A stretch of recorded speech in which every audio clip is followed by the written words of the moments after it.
This is part 2.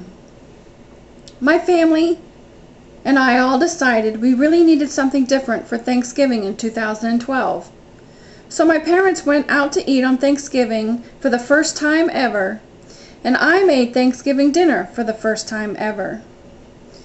Now, we have a very different Thanksgiving to talk about for years to come, other than 2011's Thanksgiving, which was Liz's last visit with us and was a bit disastrous.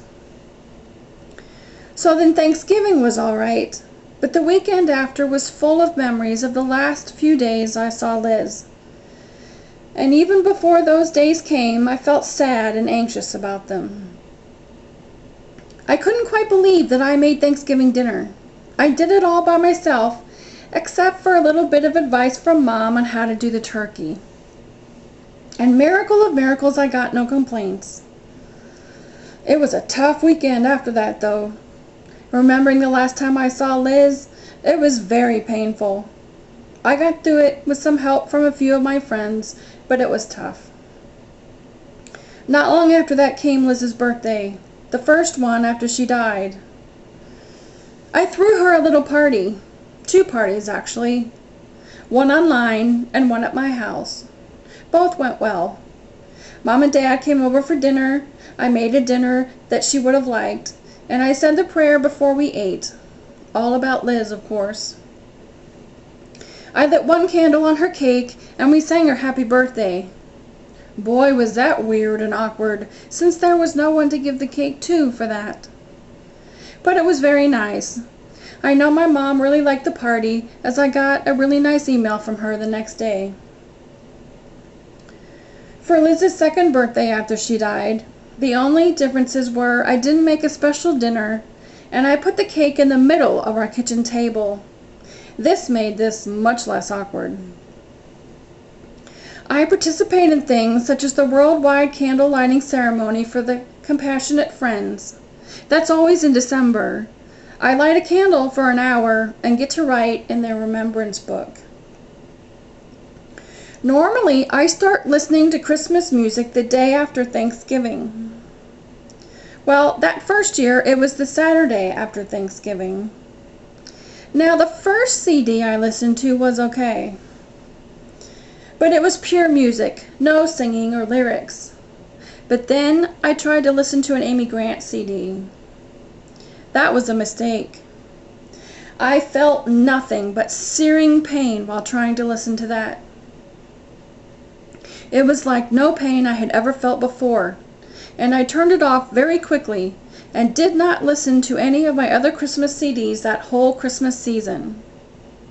I did find a few other Christmas songs that I could listen to that I saved on my computer and MP3 player, but it wasn't the same. For most of that December, I listened to regular music, not Christmas music. Thus began the most painful month that I have experienced since Liz died. I didn't want anything to do with Christmas, but of course, there's no getting away from it, as it's everywhere. I felt nothing but pain during that month, and I could only focus on surviving it. I bought no gifts, and I sent out no Christmas letter. And I had sent out a letter every year since 1999. Now, I had learned how to deal with a special day, but not how to deal with the season.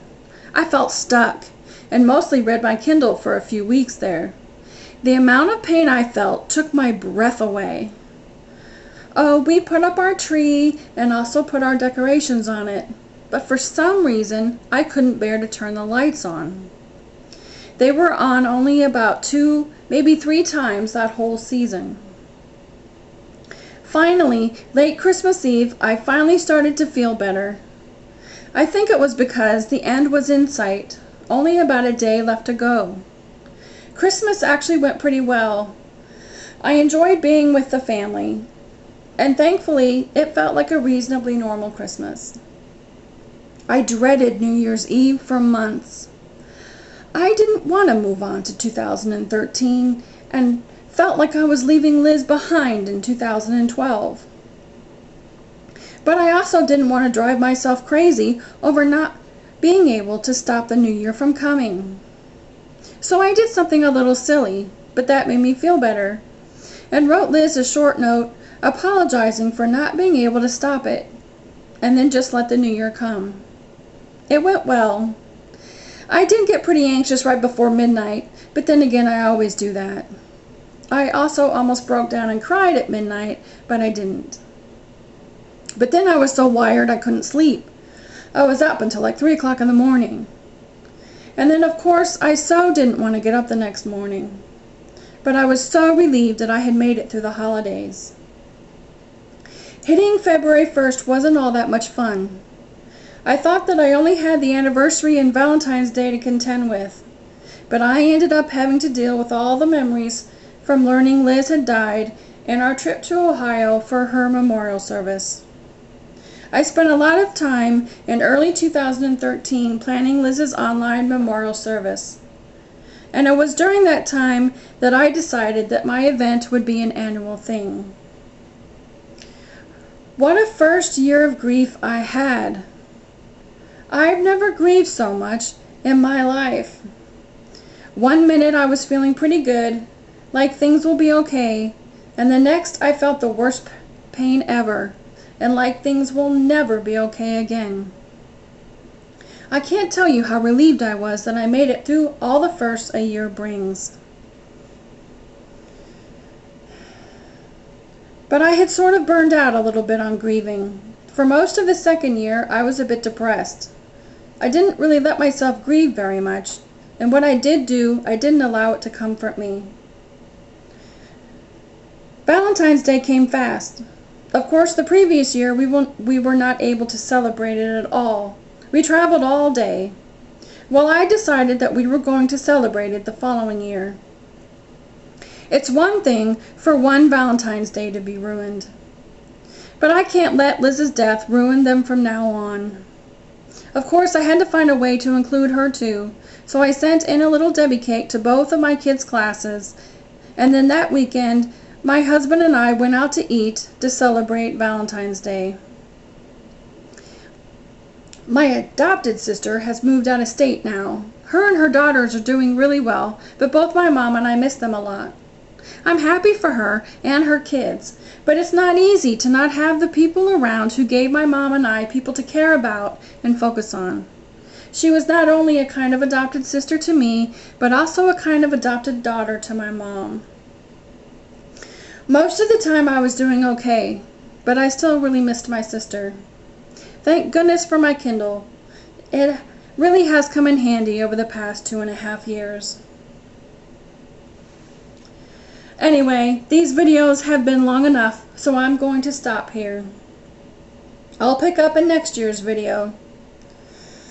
As always, I want to say that I love and miss my sister very much. Thank you so much for listening. I really appreciate it.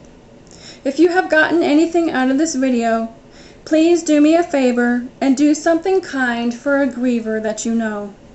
Thank you.